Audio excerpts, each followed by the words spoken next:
நம்ம வீட்டில் அப்பாவோ பையனோ ஹெல்த்தியாக இருந்தாங்க அப்படின்னா அது அவங்களுக்கு மட்டும்தாங்க நல்லது. ஆனால் ஒரு அம்மாவோ ஒய்ஃபோ ஹெல்த்தியாக இருந்தாங்க அப்படின்னா அந்த ஃபேமிலியே ஹெல்த்தியாக இருக்கும். எப்போ ஒரு பொண்ணு ஹெல்த் நமக்கு ரொம்ப முக்கியம், அதில் நம்ம ஃபிட்டாக இருக்கணும் அப்படின்னு நினைக்க ஆரம்பிக்கிறாங்களோ அவங்களோட கிராசரிஸ் லிஸ்ட்டுங்கிறது சேஞ்ச் ஆகுங்க. அவங்களோட கிச்சனே ஹெல்த்தியாக மாறும். எப்படி ஒரு மரம் வளர்றதுக்கு வேருங்கிறது ரொம்ப இம்பார்ட்டனோ, அதே மாதிரி ஒரு ஃபேமிலி ஹெல்த்தியாக இருக்கிறது அப்படிங்கிறது ஒரு பொண்ணு நினச்சா மட்டும்தாங்க அது முடியும். இன்னைக்கு நம்மளோட லஞ்ச் பிளேட்டோட பேட்டர்னை சேஞ்ச் பண்ணுறதுனால நம்ம எந்த அளவுக்கு ஹெல்த்தியான லைஃப்பை லீட் பண்ண முடியும் அப்படிங்கிறத பார்க்க போகிறோம். Insulin resistant, PCOS, obesity, fatty liver, hormonal imbalance, இது எல்லாத்தையுமே ரிவர்ஸ் பண்ண முடியும்னு சொன்னால் நீங்கள் நம்புவீங்களா? இதை தாங்க நம்ம டீட்டெயிலாக இன்றைக்கி பார்க்க போகிறோம். குட் மார்னிங், நான் உங்கள் டாக்டர் சீதாலக்ஷ்மி. நாம் இன்சுலின் ரெசிஸ்டண்ட்டை எப்படி ரிவர்ஸ் பண்ணுறது அப்படிங்கிறத ஒவ்வொரு சீரீஸ்லையும் பார்த்துட்டு வரோம். ப்ரீவியஸ் வீடியோவில் இன்சுலின் ரெசிஸ்டன்ட்னா என்ன அப்படிங்கிறத நான் உங்களுக்கு டீட்டெயிலாக எக்ஸ்பிளைன் பண்ணியிருந்தேன். அதை பார்க்காதவங்க அந்த சீரீஸை பார்த்துட்டு இதை நீங்கள் பாருங்கள். அப்போ தான் நம்ம பண்ணிகிட்ருக்கிற இந்த ஹெல்த் ஜேர்னி சக்ஸஸ்ஃபுல்லாக முடியும். சேனலை சப்ஸ்கிரைப் பண்ணாதவங்க சப்ஸ்கிரைப் பண்ணிவிட்டு வாட்ச் பண்ணீங்க அப்படின்னா நெக்ஸ்ட் வீடியோவோட நோட்டிஃபிகேஷன் உங்களுக்கு. இன்றைக்கி நாம் பார்க்க போகிறது டயபெட்டிக்கையும் சம்மரையும் எப்படி சேஃபாக மேனேஜ் பண்ணுறது, லோ கிளைசிமிக் லோடு இருக்கக்கூடிய ஃப்ரூட்ஸ் அண்ட் வெஜிடபிள்ஸ் என்னென்ன, அதை எப்படி சாப்பிட்ணும், என்ன மாதிரியான ரைஸ் எடுத்துக்கலாம், எவ்வளோ எடுத்துக்கலாம், நாம் சாப்பிட்ற சாப்பாட்டில் ஃபஸ்ட்டு எதை சாப்பிட்ணும், லாஸ்ட் எதை சாப்பிட்ணும், என்ன மாதிரி சாப்பிட்டா இன்சுலின் ரெசிஸ்டண்ட்டை நம்ம ரிவர்ஸ் பண்ண முடியும். இது எல்லாத்தையும் விட நாம் சாப்பிட்ற சாப்பாடை நல்லா மென்று சாப்பிட்றதுனால என்ன யூஸ், ஃபைனலாக இன்சுலின் சென்சிட்டிவிட்டியை இன்க்ரீஸ் பண்ணக்கூடிய நம்ம கட் ஃப்ரெண்ட்லியான 2 மேஜிக் ஃபுட்ஸ் பற்றியும் உங்ககிட்ட நான் சொல்ல போகிறேன். இந்த ஃபுட் பேட்டர்ன் எல்லாமே உங்கள் சுகர் லெவலையும் கண்ட்ரோல் பண்ணி பாடியையும் ஹீட் ஆகாமல் கூலாக வச்சுக்கிறதுக்கு ஹெல்ப் பண்ணும். அது மட்டும் இல்லைங்க, insulin resistant, obesity, PCOS, fatty liver, hormonal imbalance, இது எல்லாத்தையுமே ரிவர்ஸ் பண்ணுறதுக்கும் இந்த பேட்டர்னுங்கிறது ரொம்பவுமே ஹெல்ப் பண்ணும். பல பேர் நினச்சிட்டு இருக்காங்க டயட்னா ரெஸ்ட்ரிக்ஷன்ஸ் அப்படின்னு. இன்னைக்கு நம்ம பார்க்க போகிறது ரெஸ்ட்ரிக்ஷன்ஸ் இல்லைங்க, right order, right proportions and right awareness. உங்கள் பிளேட்டில் தாங்க உங்களோட ட்ரீட்மெண்ட் இருக்குது. ரெடியாக இருக்கீங்களா உங்கள் லஞ்ச் பிளேட்டை மெடிசனாக மாற்ற? என்னோட கிளினிக் ஒரு லேடி வந்தாங்க. அவங்களுக்கு ஒரு 30+ ஏஜ் இருக்கும். அவங்களோட கம்ப்ளைண்ட்ஸே திடீர்னு வெயிட் கெயின் ஆயிடுச்சு, பீரியட்ஸ் ரொம்ப இர்ரெகுலராக இருக்குது, என்னோட சுகர் லெவலும் ரொம்ப ரைஸாக இருக்குது அப்படின்னு ரொம்ப அழுதாங்க. அவங்க ஃபேஸில் பார்த்தா ஒரு பயம், கன்ஃபியூஷன், ஹோப்லெஸ் ஃபீலிங் எல்லாமே இருந்துச்சு. அவங்கக்கிட்ட பார்த்தீங்கன்னா இன்சுலின் ரெசிஸ்டண்ட்டோட சிம்டம்ஸும் இருந்துச்சு, PCOS, பார்க்கவும் ரொம்ப ஒபிஸாக இருந்தாங்க. இவங்களோட ப்ராப்ளம் ஒன்று தாங்க, அவங்கக்கிட்ட குளுக்கோஸ் நிறைய இருக்குது, அதான் பாடிக்கு போய் எனர்ஜியாக கன்வெர்ட் ஆகலை. கொஞ்சம் இமேஜின் பண்ணி பாருங்கள், பேங்க் அக்கௌண்ட்டில் மணி இருக்குது, பட் நம்மளால எடுக்க முடியாது. Yes, insulin resistant, more insulin secretion, fat depositions, weight gain, PCOS, hormonal imbalance, ஆட்டோமேட்டிக்காக சுகர் லெவல் ரைஸ் ஆயிடுச்சு. அவங்களுக்கு நான் மெடிசன் மட்டும் கொடுக்கலைங்க, ஒரு பிளேட்டை வரைஞ்சி காட்டினேன். உங்களோட ட்ரீட்மெண்ட் இங்கே தான் இருக்குன்னு சொன்னேன். நீங்கள் ரெடியாக உங்களோட பிளேட்டை சேஞ்ச் பண்ண கமெண்ட்ஸில் இந்த பிளேட்டை பாருங்கள். இந்த பிளேட்டில் 25% vegetables, 25% proteins and 25% fruits, 25% rice, அதாவது கார்ப்ஸ்.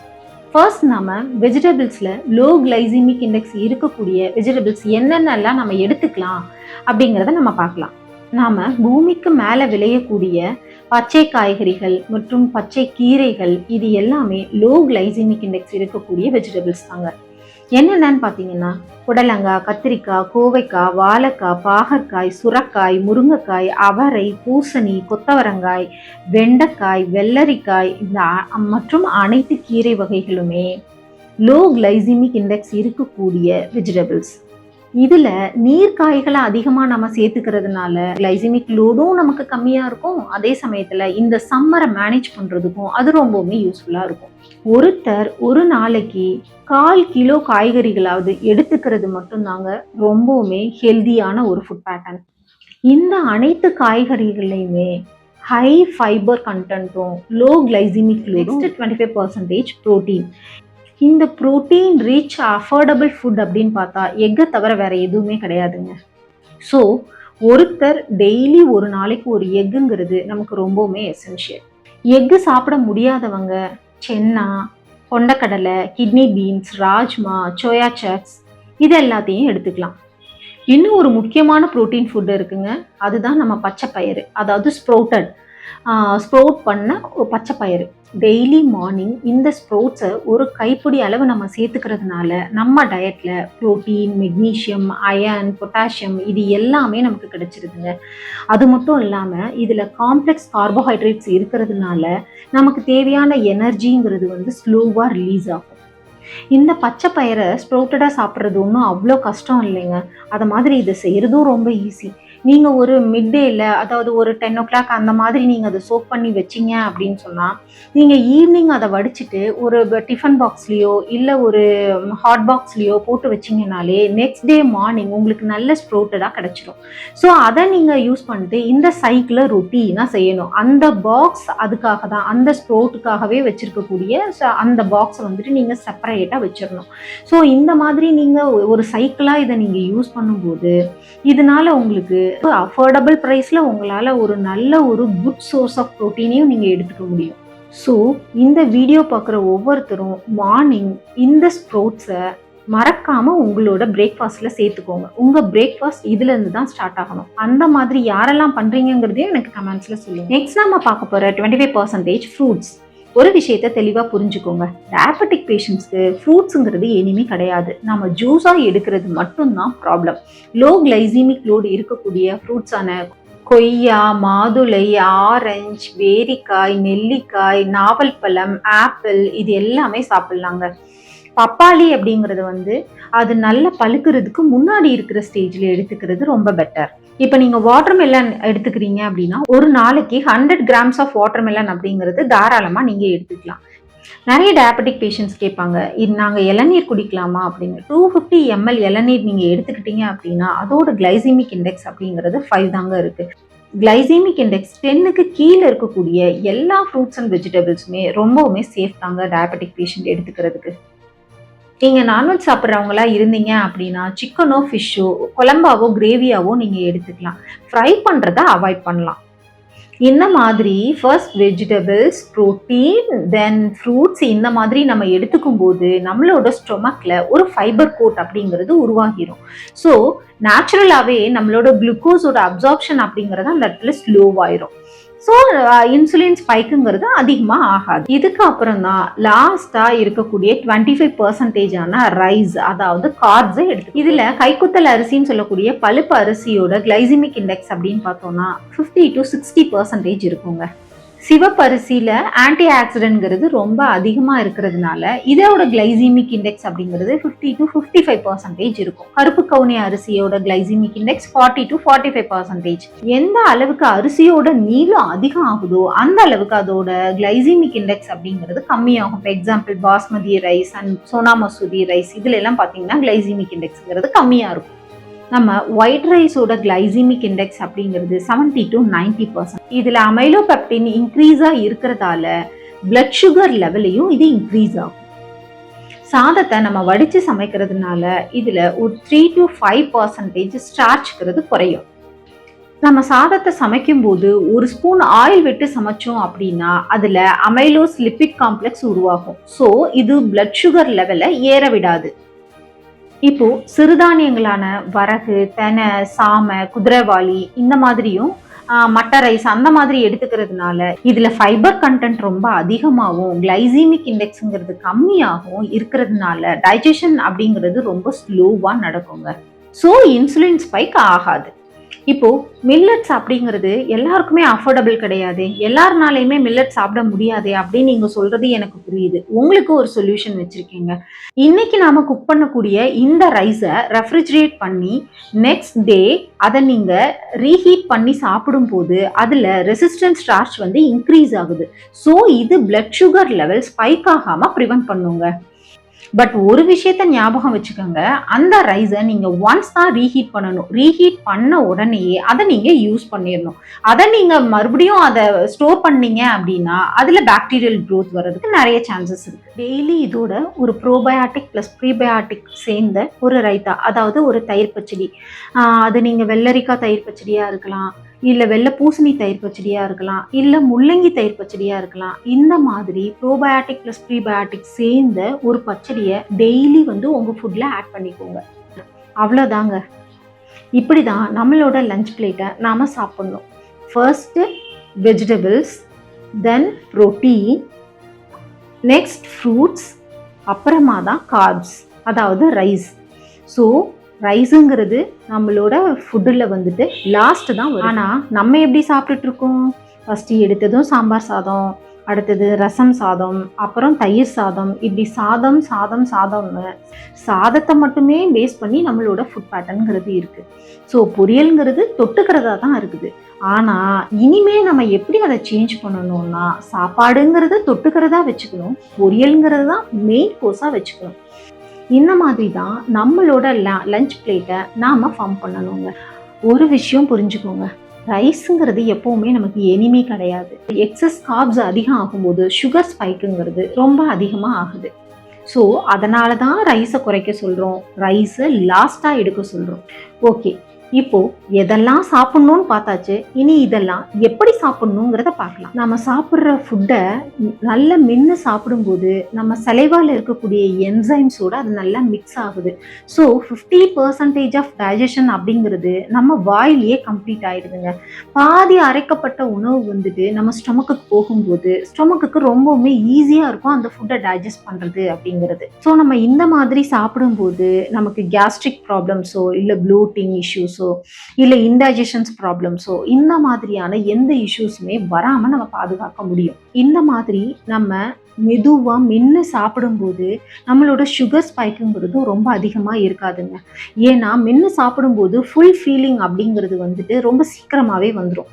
அவசரமாக சாப்பிடும்போது என்ன ஆகும், ஃபுல்லான சிக்னல் பிரெயினுக்கு போகிறதுக்கே ரொம்ப லேட் ஆகும். ஸோ அவசரமாக சாப்பிடும்போது அதிகமாக சாப்பிடுவோம், மெதுவாக சாப்பிடும்போது மெதுவாகவும் பொறுமையாகவும் சாப்பிடும்போது நமக்கு ஃபுல் ஃபீலிங் அப்படிங்கிறது ரொம்ப சீக்கிரமாகவே வந்துடும். இந்த மாதிரி நம்ம நல்ல மென்று சாப்பிட்றக்கூடிய ஹேபிட்ஸை கொண்டு வந்தோம்னாலே லைஃப் ஸ்டைல் டிசீசஸான இந்த பிசிஓஎஸ், ஒபிசிட்டி, இன்சுலின் ரெசிஸ்டன்ட் இது எல்லாத்தையுமே ரிவர்ஸ் பண்ண முடியுங்க.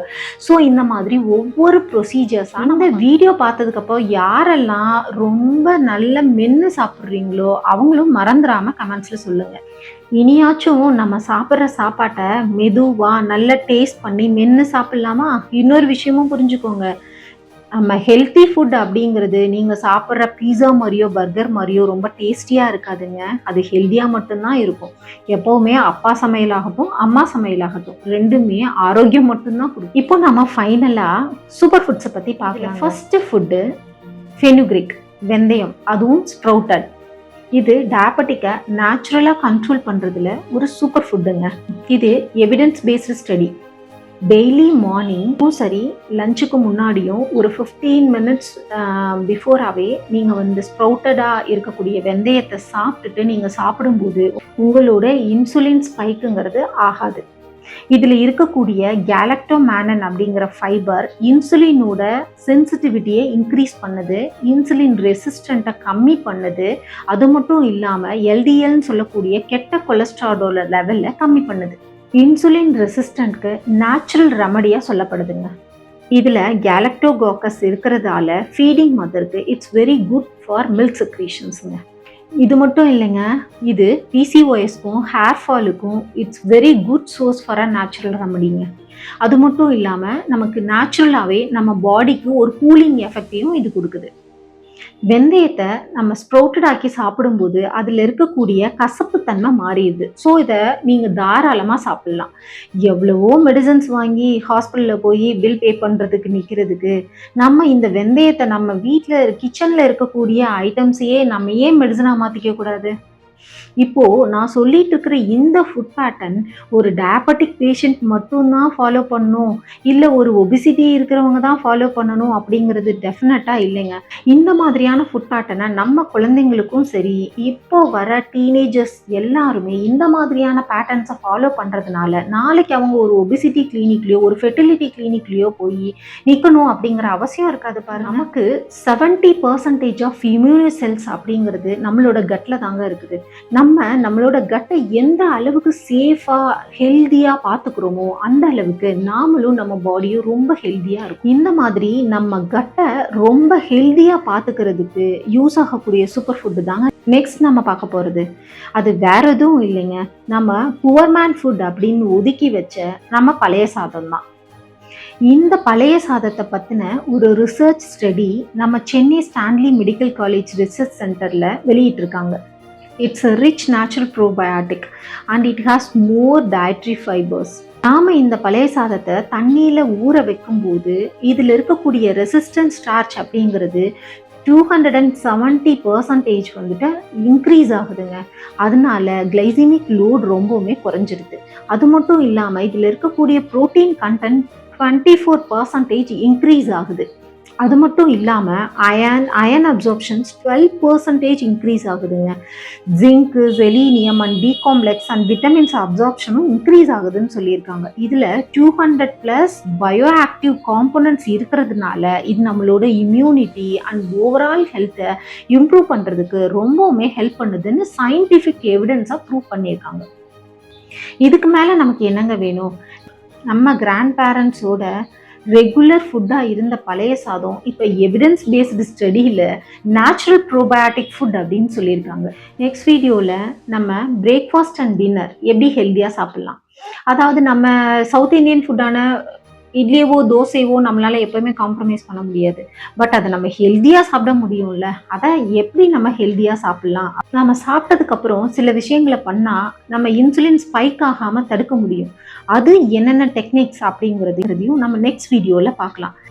இந்த வீடியோவை ஃபுல்லாக நீங்கள் வாட்ச் பண்ணியிருக்கீங்க அப்படின்னா டெஃபினட்டாக இது உங்களுக்கு யூஸ்ஃபுல்லாக தான் இருக்கும். இனிமே நான் போடக்கூடிய போஸ்ட்டும் உங்களுக்கு டெஃபினெட்லி யூஸ்ஃபுல்லாக தான் இருக்கும். ஸோ மறக்காமல் சேனலை சப்ஸ்கிரைப் பண்ணிடுங்க. நீங்கள் ஹெல்த்தியாக இருக்கணும்னு நினைக்கிற உங்கள் ரிலேட்டிவ்ஸ்க்கும் ஃப்ரெண்ட்ஸுக்கும் மறக்காமல் இந்த வீடியோவை ஷேர் பண்ணுங்கள்.